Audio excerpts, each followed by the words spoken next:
ఎవరైనా స్టడీస్ చేసినా, గవర్నమెంట్ చేసినా, ఎన్‌జీఓస్ చేసినా, ఎవరు చేసినా కూడా ఎక్కడ ఇంగ్లీష్‌లో అయితే ప్రాస్టిట్యూట్స్, తెలుగులో అయితే వేశ్యలు అనే పదాన్ని ఎక్కడా వాడరు.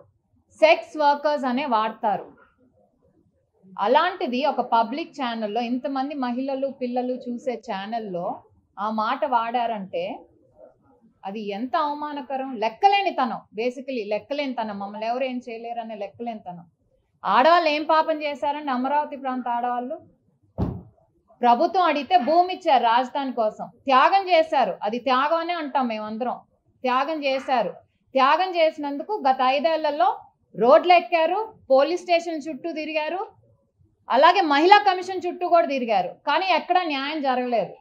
సరే ప్రభుత్వాలు మారినయి, అమరావతి అభివృద్ధి వైపు నడుస్తుంది అని ఊపిరి పీల్చుకొని ఇంట్లో కూర్చొని నవ్వుతూ ఉందా అంటే మళ్ళీ ఇలాంటి వ్యాఖ్యలు చేసి అనకూడని మాటలు, ఎవరం కూడా ఎప్పుడు వాడని మాటలు వ్యాఖ్యలు చేసి మళ్ళీ వాళ్ళు రోడ్లు ఎక్కేలాగా, కన్నీళ్ళు పెట్టుకునేలాగా, మళ్ళీ మహిళా కమిషన్ కాళ్ళు పట్టుకునేలా చేశారు. ఏంటండి ఈ దుస్థితి రాష్ట్రంలో ఆడవాళ్ళకి?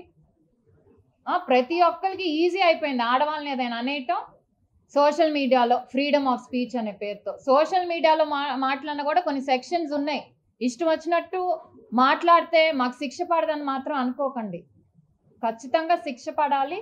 అలాగే మీడియా కూడా చాలా రెస్పాన్సిబుల్గా ఉండాలి. ఎందుకంటే ప్రజలకి వాళ్ళ వైపు ఉండాలి. అలాగే మంచి చెడు, ప్రభుత్వంలో ఉండే మంచి చెడులు ఏంటో కూడా వాళ్ళ దగ్గరికి తీసుకెళ్ళాలి.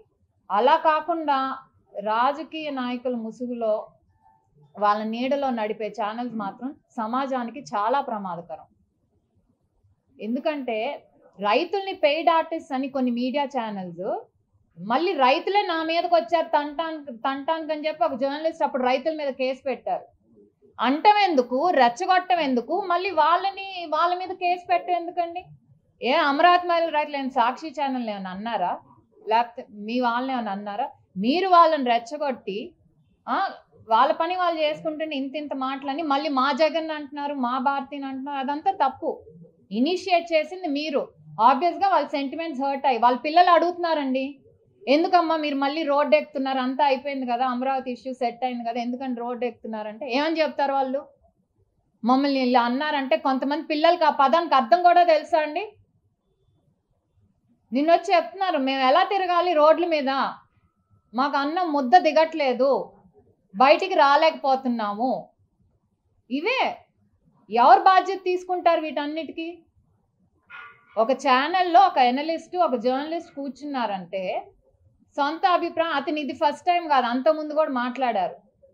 అతను అలాంటి వాడు అలా మాట్లాడతా అని తెలిసినప్పుడు ఆ ఛానల్ బ్యాన్ చేయాలి అతను తీసుకోవటం.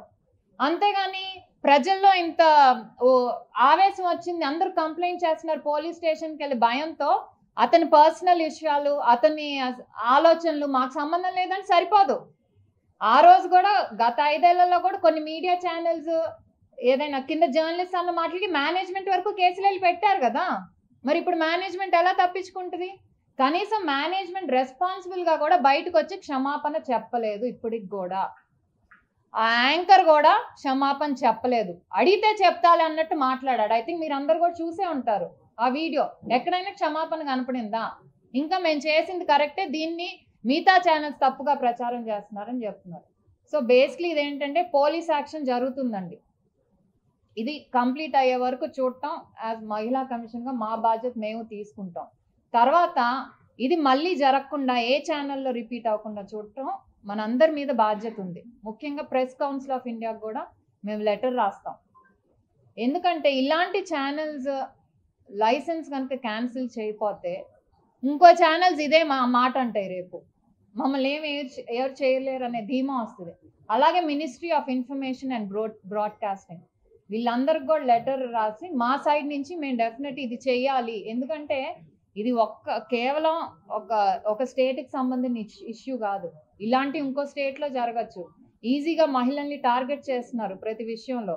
సో తప్పకుండా వీటి మీద యాక్షన్ తీసుకోండి అని మేము ఆ 2 కౌన్సిల్స్ కూడా రాస్తాము.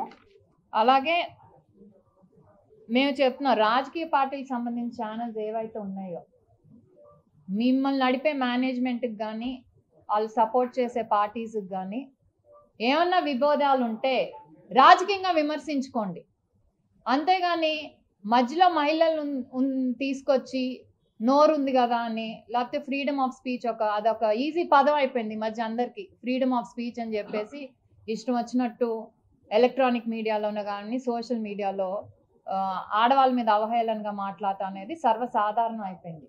మాకు గత 5 ఏళ్లలో ఎలా ఉందో మేబీ అవన్నీ యాక్సెప్ట్ చేశారో అది మాకు అనవసరం.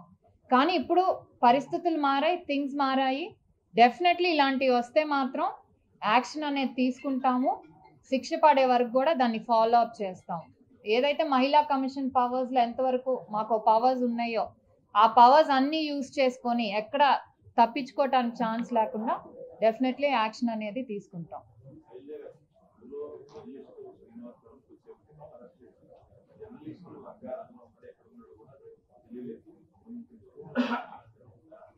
ఇది నిన్నటి నుంచి అతను అబ్స్కాండింగ్ లో ఉన్నాడని. తప్పు చేయటం ఎందుకండి, ఇష్టం వచ్చినట్టు మాట్లాడటం ఎందుకు, మళ్ళీ పారిపోవటం ఎందుకు? అతను చెప్తున్నాడు కదా ఫ్యాక్ట్స్ ఉన్నాయి అని, మరి ఆ ఫ్యాక్ట్స్ తెచ్చి ధైర్యంగా ఇది బేస్ చేసి మాట్లాడని చెప్పాలి కదా. చెప్పలేడు, ఎందుకంటే అదంతా తప్పు. కేవలం అది ఇంటెన్షనల్ గా చేసిన కమెంట్స్ అండి.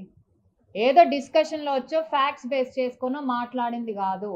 కావాలని ఒక పథకం ప్రకారం ఇంటెన్షనల్ గా ప్లాన్ చేశారు. ఏదైతే అమరావతికి ఈరోజు రాజధానిగా అభివృద్ధి చెందుతుంది, ప్రభుత్వం సపోర్ట్ అలాగే సెంట్రల్ సపోర్ట్తో కూడా, సెంట్రల్ గవర్నమెంట్ సపోర్ట్తో కూడా ముందుకెళ్తుంది ఓర్చుకోలేక. ఎందుకంటే గత 5 ఏళ్లలో చూసాం, ఎన్నాళ్ళు దాక్కుంటారండి, ఎప్పుడైనా బయటికి రావాల్సిందే. సమన్స్ ఇచ్చినప్పుడు వాళ్ళు దొరకపోతే అది పోలీసులు పట్టుకొని డెఫినెట్లీ వాళ్ళు ఎక్కడున్నా ఎత్తుక్కొని ఫ్యామిలీని వదిలేసి ఎన్నాళ్ళు వెళ్ళిపోతారు, రావాల్సిందే కదా.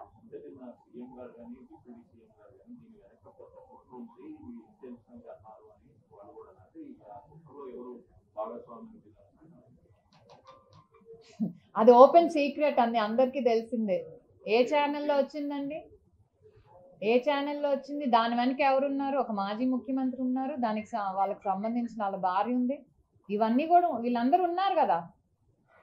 So that's an open secret. దాని వెనక ఎవరున్నారు? ఎందుకంటే గత 5 ఏళ్లలో అమరావతి మీద విషం చిమ్మారు, మహిళలను అనరాని మాట్లాడినారు. ఎందుకంటే వాళ్ళు బయటకు వచ్చి అప్పుడున్న ప్రభుత్వాన్ని ఎండగట్టారు, వీళ్ళు ఇలా చేస్తున్నారని. సో ఆ మహిళల మీద ద్వేషం ఉంది.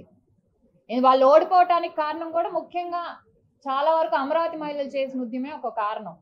సో వీటన్నిటిని ఇంటెన్షనల్గా తీసుకొని, ఎందుకంటే ఎక్కడా కూడా అది నోరు జారి అన్న మాట అయితే కాదండి. వెటకారంగా ఒకళ్ళు మాట్లాడుతున్నారు, ఇంకొకరు దాన్ని ఖండించినట్టే మాట్లాడుతున్నారు. మళ్ళీ ఏం చేస్తారే చేసుకోండి పో అన్నట్టు కూడా ఓ భయం లేకుండా ఇంకా కంటిన్యూ చేశాడు ఆ కాన్వర్జేషన్ని. ఇంటెన్షనల్గా అయితే తప్పు, అప్పుడే సారీ పొరపాటునైతే అప్పుడు తప్పు జరిగిందని చెప్పాలి. ఎక్కడా కూడా తర్వాత అపాలజీలో కూడా ఇది తప్పుగా దొర్లింది ఈ పదం అని చెప్పలేదు. నేనేదో వాళ్ళని ఉద్దేశించిన అనలేదు. అమరావతి చుట్టుపక్కలైనా అమరావతి మహిళలైనా ఏ మహిళలైనా అది అనాల్సిన పదం అయితే కాదు.